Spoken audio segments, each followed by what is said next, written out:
안녕하세요. 그린빌 가족 여러분.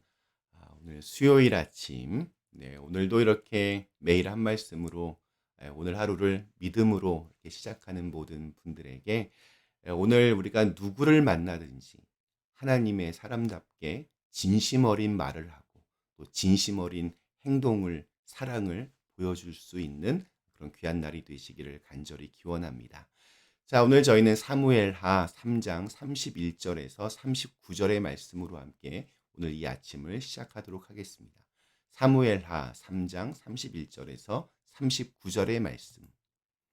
다윗이 요압과 및 자기와 함께 있는 모든 백성에게 이르되 너희는 옷을 찢고 굵은 배를 띠고 아브넬 앞에서 애도하라 하니라. 다윗 왕이 상여를 따라가 아브넬을 헤브론에 장사하고 아브넬의 무덤에서 왕이 소리를 높여 울고 백성도 다 우니라. 왕이 아브넬을 위하여 애가를 지어 이르되 아브넬의 죽음이 어찌하여 미련한 자의 죽음 같은고 네 손이 결박되지 아니하였고 네 발이 착고에 채이지 아니하였거늘 불의한 자식의 앞에 엎드려짐 같이 네가 엎드려졌도다 하매 온 백성이 다시 그를 슬퍼하여 우니라. 석양에 뭇 백성이 나와 다윗에게 음식을 권하니 다윗이 맹세하여 이르되 만일 내가 해 지기 전에 떡이나 다른 모든 것을 맛보면 하나님이 내게 벌 위에 벌을 내리심이 마땅하니라 하매 온 백성이 보고 기뻐하며 왕이 무슨 일을 하든지 무리가 다 기뻐하므로 이날에야 온 백성과 온 이스라엘이 넬의 아들 아브넬을 죽인 것이 왕이 한 것이 아닌 줄을 아니라. 왕이 그의 신복에게 이르되 오늘 이스라엘의 지도자요 큰 인물이 죽은 것을 알지 못하느냐. 내가 기름 부음을 받은 왕이 되었으나 오늘 약하여서 스루아의 아들인 이 사람들을 제어하기가 너무 어려우니 여호와는 악행한 자에게 그 악한 대로 갚으실지로다 하니라. 아멘. 네, 우리 오늘 읽은 말씀은 이제 아브넬의 죽음에 대한 다윗의 후속 조치입니다. 그는 공식적인 명령을 통해서 아브넬을 위하여 애통하는 국가적인 장례를 준비합니다. 이렇게 함으로써 다윗이 아브넬을 죽였을 것이라고 하는 사람들의 의심을 잠재울 수 있었습니다. 또한 억울하게 죽은 아브넬을 명예롭게 장사 지내므로 그의 명예를 회복시켜주고 또 그를 따랐던 모든 이스라엘 지파들의 마음을 이렇게 돌이키기를 원했습니다. 아브넬의 죽음은 사실 다윗이 이스라엘 전체의 왕이 되는데 굉장히 치명적인 위험한 사건이었습니다. 그러나 오늘 읽은 말씀부터 하나님께서 예비하시는 새로운 문이 열리는 것을 보게 됩니다.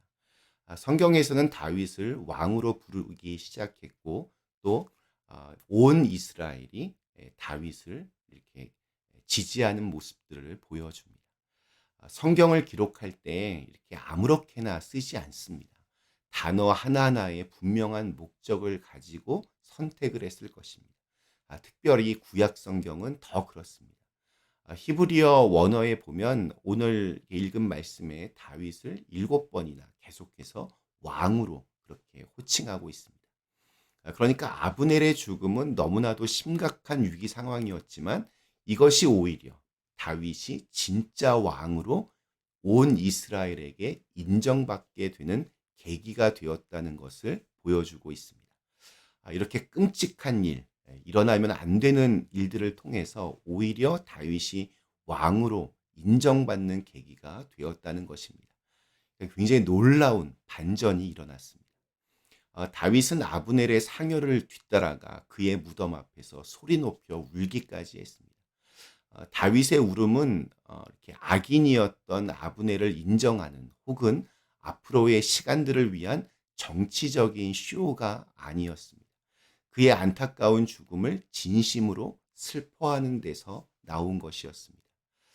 아무리 이렇게 나쁘고 악한 사람이라고 해도 세상을 떠났을 때 아유 잘 죽었다. 천벌을 받은 것이다.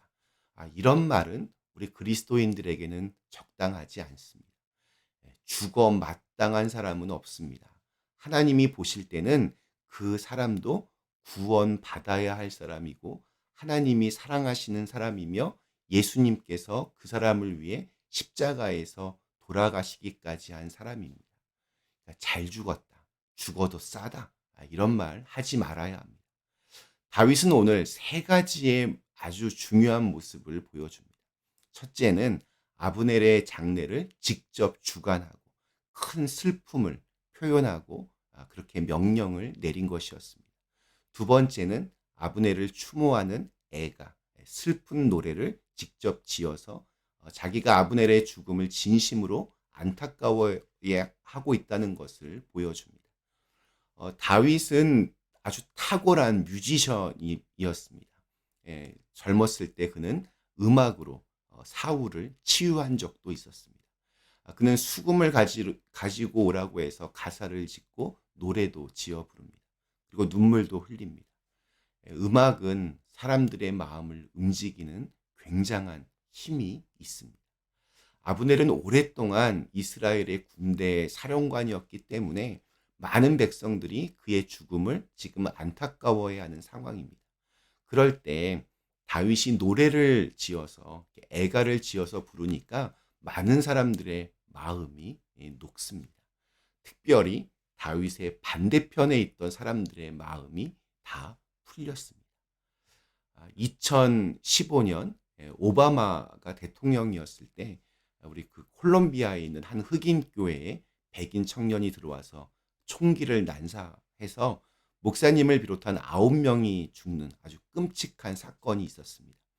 당시 흑인들의 여론이 대통령에게 좋지 않았습니다. 최초의 흑인 대통령으로 선출되어서 참 많은 기대를 했는데 흑인들의 인권은 별로 이렇게 나아진 것처럼 보이지 않았고 대통령이 너무 백인들에게만 호의적이다. 이런 불만들이 고조되고 있었습니다.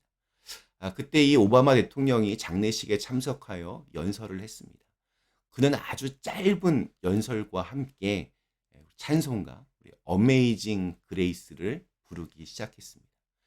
장례식에 참석했던 6천여 명은 대통령의 선창으로 시작된 이 찬송가를 함께 따라 부르기 시작했고 그들의 그 가슴 속에 응어리져 있던 분노들을 더 큰 용서와 화해의 시간으로 녹여내는 그런 감동적인 시간을 만들어내었습니다.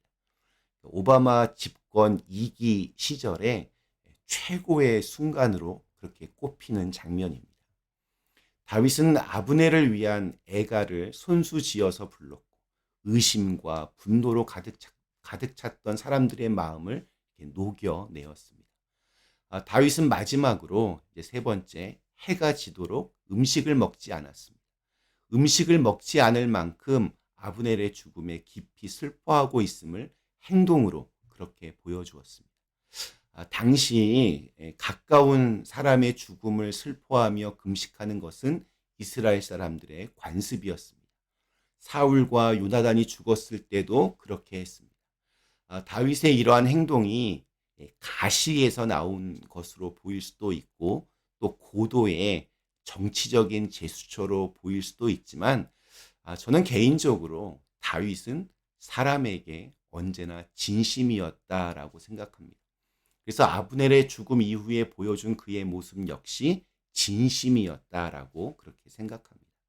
사람들은 진심을 압니다. 정치적인 목적으로 연기를 하면 당장 그 순간에는 통할 수 있을지 몰라도 조금만 시간이 지나면 사람들이 금방 다 압니다. 37절에서 백성들은 다윗의 진심을 알게 되었다고 증언합니다.